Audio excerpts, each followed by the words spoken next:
बताइए, अगर समुद्र की रक्षा कर रहा है आईसीजी, अगर देखा जाए तो समुद्र के जितने भी आने वाले थ्रेट्स वो रक्षा भी करना और साथ ही साथ में मोदी का जो सपना है सो मतलब नीडर इंडिया और इसके साथ साथ महिला को आत्मनिर्भर करना और केंद्र की जितनी भी योजना है उसका प्रचार प्रसार करना ताकि ज़्यादा डिफेंस से जुड़े। क्या कहेंगे सर आप? तो इसीलिए हमने ये एक्चुअली 1 फरवरी को भारतीय तटरक्षक दिवस है, कोस्ट गार्ड रेजिंग डे है, तो उसके तहत हमने इस बार पहली बार भारतीय तटरक्षक ने ये हमारे वेस्टर्न रीजन है उन्होंने यह सोचा कि एक बाइक रैली की जाए।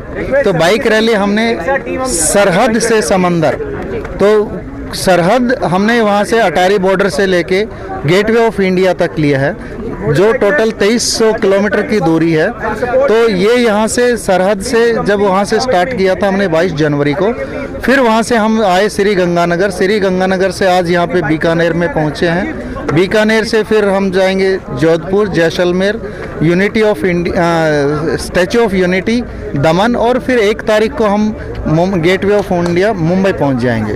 तो इन उद्देश्य यही है जो प्रधानमंत्री मोदी जी का जो सपना है कि बेटी बचाओ बेटी पढ़ाओ, स्वच्छ भारत और फिट इंडिया, तो हम उन्हीं को ही ध्यान में रखते हुए यहाँ से जितने भी स्कूल्स हैं और वृद्धाश्रम्स हैं जो हमारे रास्ते में पड़ रहे हैं वहीं पर ही हम रोक के स्कूल्स में जाते हैं, उनको एजुकेट करते हैं कि कैसे आपको पर्यावरण बचाना चाहिए, कैसे आपको ग्रीन इंडिया करना है और कैसे आपको जो बेटी पढ़ाते हैं बेटी बचाते हैं उनके लिए कैसे उनको एजुकेट करते हैं ताकि वो डिफेंस में ज्वाइन हो और भारत की रक्षा करें। सर, जिस प्रकार से आईजी की ताकत बढ़ा दी गई है, आईसीजी की मोदी सरकार ने भी बढ़ा दी है, 2 बड़े वेसल्स शामिल हुए अभी आईसीजी के अंदर, इसके बारे में क्या कहना चाहेंगे सर? सर, अभी आप लोगों को पता है कि कोस्ट गार्ड का जो समुद्री क्षेत्र है वो 12,000 वर्ग किलोमीटर से भी ज़्यादा है। तो उनके तहत यहाँ पे अभी तो जो समुद्री पोत हैं वही बढ़ाए हैं, इसके आगे हमारे पास एरोप्लेन्स भी आ रहे हैं। तो वो इसीलिए आ रहे हैं क्योंकि हमारा एरिया ज़्यादा है और रिस्पॉन्सिबिलिटी हमारे को इतनी ज़्यादा दे दी गई है क्योंकि जो नेवी है, नौसेना है, वो सिर्फ अभी वार के लिए रखी गई है। तो जैसे बॉर्डर सिक्योरिटी फोर्स है उसका काम है बॉर्डर की सिक्योरिटी करना, तो ये सेम हमारा ये है कोस्टल एरिया को कैसे सेफ एंड सिक्योर रखना है और उसके अंदर पोल्यूशन रिस्पॉन्सिबिलिटी हमारी है, पोचर रिस्पॉन्सिबिलिटी हमारी है, सारे इन सभी चीज़ों को रोकना हमारी रिस्पॉन्सिबिलिटी है। भारत का जो नशे का व्यापार बढ़ रहा है उसको रोकने के लिए आईसीजी का सबसे बड़ा योगदान रहा है। यस सर, बहुत ही है। अभी आपको पता लगा होगा कि पिछले 2 महीने पहले ही वहाँ पे हमारे इसके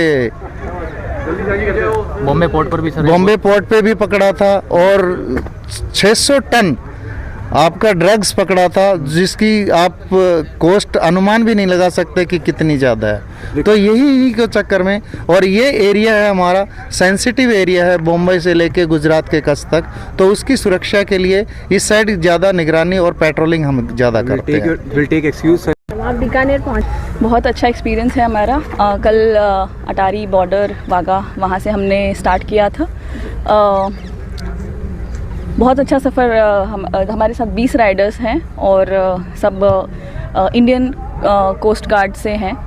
काफ़ी अच्छा हमारा सफ़र चल रहा है। मैडम, आप फास्टेस्ट जो महिला जो है बाइकर हैं, जी, तो अब तक इसके साथ में कितनी रैलियाँ कर चुके हैं? मैं पिछले 15 साल से इस स्पोर्ट को प्रैक्टिस कर रही हूँ, रेसिंग कर रही हूँ और काफ़ी सारी ऐसी रैलीज़ राइड्स मैं करती रहती हूँ।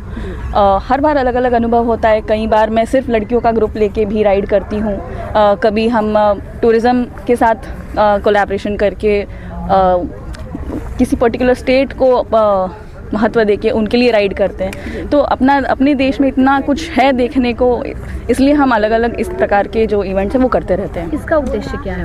इसका उद्देश्य Beti Bachao Beti Padhao, fit India movement, स्वच्छता अभियान। तो ये जो हमारे देश में काफ़ी सारे अवेयरनेस की चीज़ें चल रही हैं, तो हमारे साथ भी इन्हीं चीज़ों को बढ़ावा देने का है। जैसे कि हम मोटरसाइकिल पे निकले हैं तो एक सेफ्टी भी हमारा सबसे बड़ा एक अवेयरनेस का मोटो है, वो भी हम इसके थ्रू देना चाहते हैं। एक महिला हो और दूसरा बात है केंद्र सरकार की योजना है चाहे डिफेंस से अधिक जुड़े, चाहे अग्नि वायु जल भी क्यों ना हो जी, तो एक आजकल भारत की जो महिलाओं की ये रह चुकी है कि आईसीसी के अंदर जुड़ना महिलाओं के लिए एक वो उनको लगता है कि बहुत बड़ा हर्डल हो गया है कि 6 महीने समुद्र पर रहना पड़ेगा। उस बीच का डिफरेंस बताइए हमारे आम जनता में क्या है क्या? मैंने खुद भी ट्रेनिंग लिया है। मैं काफ़ी छोटी एज से स्कूल में जब मैं थी तब मैंने एनसीसी कॉलेज में ये सब कुछ एडवेंचर एक्टिविटीज़ वगैरह मैंने की है, माउंटेनियरिंग, पैराग्लाइडिंग, स्कीइंग। मैंने खुद सेलिंग एक्सपीडिशंस किए हुए हैं समुंदर में। तो ऐसी कोई डरने वाली बात नहीं। अगर आप मेंटली प्रिपेयर्ड हो इन सब चीज़ों के लिए तो आप लाइफ में कुछ भी टैकल कर सकते हो। बस आपकी मानसिक तैयारी, फिज़िकल फिटनेस, ये सब इम्पॉर्टेंट होना चाहिए। जो एक सेल्फ डिफेंस है, ये हर लड़की को बचपन से ही जितना जल्दी वो सीख सके उतना सिखाना चाहिए। हर स्कूल में ये कंपलसरी होना चाहिए, तो आगे आने वाले चैलेंजेस को वो खुद टैकल कर सके। इतना काबिल तो हमें उसे बनाना चाहिए, तो वो आगे का रास्ता अपने आप तय कर लेगी। स्कूलों में भी संवाद करते हैं आप लोग, कल स्कूलों में भी संवाद रहेगा, तो उसमें महिला जो बच्चियां हैं उनसे विशेष संवाद में क्या रहे? उनसे मैं यही बोलूँगी कि आपको जो भी करना है, आप घर से बाहर निकलो और अपने सपनों को पूरा करो। 4 दीवारी में रहने से कुछ नहीं होगा। बड़े सपने देखो और उनको बिल्कुल आप पूरा करो। चैलेंजेस आएंगे, लोग मना करेंगे, बट आप आगे जाओ, आप उनसे लड़ो और आप अपने सपनों को पूरा करो। मैडम, एक फीमेल कमांडो हो और उसके अंदर भी क्या है, नार्को टेररिज्म को रोकने के लिए आईसीसी का बहुत बड़ा योगदान रहा है, क्या कहना चाहेंगे? एक्चुअली मैं ट्रायम्फ ब्रांड की और ये जो सारे ये मेरे फौजी भाई लोग हैं, तो मेरा एक अलग प्रोफेशन है। मैं मोटरसाइकिल से जुड़ी हुई हूँ जी।